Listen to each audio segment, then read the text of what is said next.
Ottimo esordio per il nuovo coach Massimo Dagioni. La SEAP dall'Icardillo Aragona vince nettamente come da pronostico con un secco 3-0 il Volley Palmi, formazione che occupa l'ultimo posto della classifica con soli 2 punti.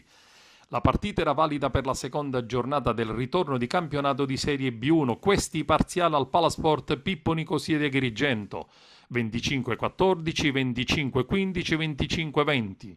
I 3 punti hanno permesso al sestetto del presidente Di Giacomo di rimanere al secondo posto della classifica, ad un solo punto della capolista Cerignola, che ha espugnato il campo del Forte Arzano per il 3-0.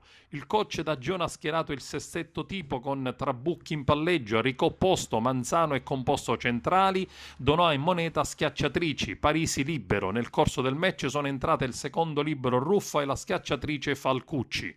La partita inizia nel segno della SEAP dall'Icardilla Aragona, che entra in campo con la giusta determinazione. Il parziale è comandato dalle biancazzurre, nettamente superiori all'avversario in ogni fondamentale. Le calabresi non riescono a fermare la voglia di vittoria delle padrone di casa, che rimangono concentrate fino al termine e vincono il 7-25-14 con un preciso attacco di Serena Moneta.